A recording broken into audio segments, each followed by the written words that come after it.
آخر صبر کرنا اتنا مشکل کیوں ہوتا ہے؟ ایک وقت تھا یہ سوال میں خود سے بہت پوچھا کرتی تھی، لیکن وقت کے ساتھ ساتھ سمجھ میں آیا کہ صبر کے بغیر تو زندگی زیادہ مشکل ہے۔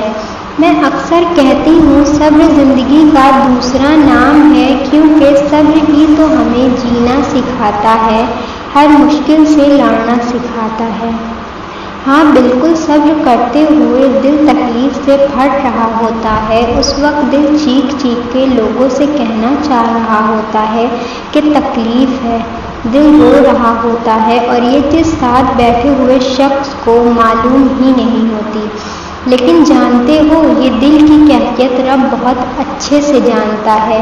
وہ جانتا ہے تم تھک گئے ہو، جانتا ہے وہ کہ تکلیف ہو رہی ہے، تبھی تو اس ذات نے صبر کا اجر بہت زیادہ رکھا ہے۔ اگر تمہیں لگتا ہے تمہارے صبر کا اجر نہیں ملے گا تو اس آیت پہ غور کرو۔ اس ذات نے کہہ دیا ہے اجر دگنا دوں گا، کیونکہ صبر کیا ہے اس لیے۔ اپنے رب سے اچھا گمان رکھو، وہ صبر، آنسو، تکلیف سے سجدوں میں رونا رائگاں نہیں جانے دیتا، اور نہ ہی وہ اپنے بندوں پہ ظلم کرتا ہے۔ سورہ نساء میں رب فرماتا ہے اور تم پر دھاگے برابر بھی ظلم نہیں کیا جائے گا۔ جانتے ہو صبر کا مطلب یہ نہیں ہے کہ رو نہیں سکتے، یا یہ مطلب نہیں ہے کہ تم تھک نہیں سکتے۔ اگر صبر کرنا ایک دن نہیں آ جاتا تو اللہ کبھی بھی آنسوؤں کو نہ بناتا۔ ہر چیز ایک طرف، لیکن اس رب کی بارگاہ میں تمہارے آنسو کا مقام بہت افضل ہے۔ وہ رب جانتا ہے کہ تم صبر کے لمحات میں روز گرتے اور پھر خود کو سنبھالتے ہو، اس امید سے کہ وہ رب تمہیں اجر دے گا۔ سورہ مدثر میں رب فرماتا ہے اور اپنے پروردگار کے لیے تم صبر کرو۔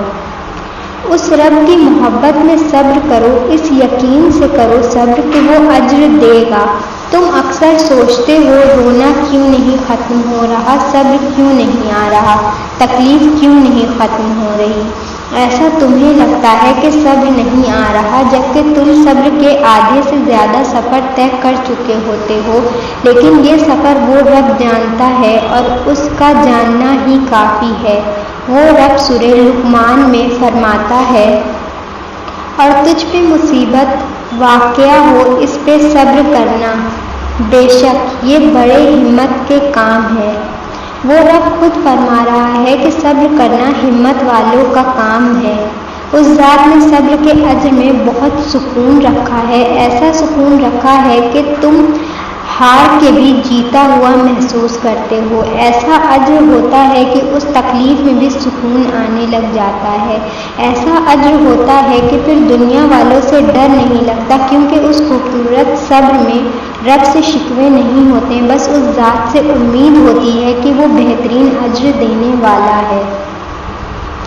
بے شک خدا صبر کرنے والوں کے ساتھ ہے۔ دو جہانوں کا بادشاہ تم سے کہہ رہا ہے کہ میں ساتھ ہوں، تم صبر کرو۔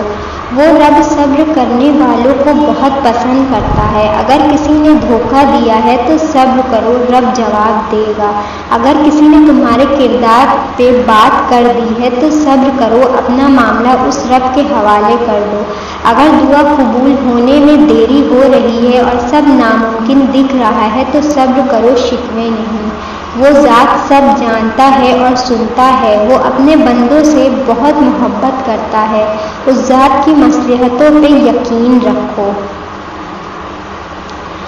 تمہاری ہر تکلیف، ہر وسوسوں، گمان اور خیالات جواب کا اس ذات نے قرآن پاک میں جواب دیا ہے۔ اگر تم غور کرو تو وہ ذات تمہاری دل کی کیفیت جانتا ہے، تب ہی تو فرما رہا ہے کہ صبر کرو جب تک میرا فیصلہ نہیں آ جاتا۔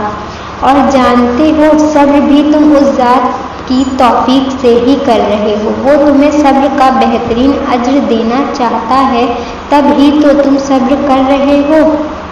سورہ نحل کی آیت نمبر 127 میں رب فرماتا ہے اور صبر ہی کرو، اور تمہارا صبر بھی خدا ہی کی مدد سے ہے۔ ایسا صبر کرو کہ جہاں تمہیں پتا ہو کہ اب ممکن نہیں لگ رہا، پھر بھی تم کہو کہ وہ ذات کون کہے گا۔ جب تم دکھ کے آخری مقام پہ پہنچ جاؤ، پھر بھی تم کہو کہ رب ہے نا، سب ٹھیک ہو جائے گا۔ جب تم سے رویا نہ جا رہا ہو لیکن رونے کا دل بھی کر رہا ہو، تب بھی تم کہو وہ رب دل کی کیفیت جانتا ہے۔ جب سانس لینا بہت مشکل ہو جائے، ساری رات رو کے گزر جائے، تب بھی تم کہو کہ دو جہانوں کا بادشاہ مجھے اندھیرے سے نکال کر روشنی کی طرف لے جائے گا۔ اور جانتے ہو صبر بھی تم اس ذات کی توفیق سے ہی کر رہے ہو،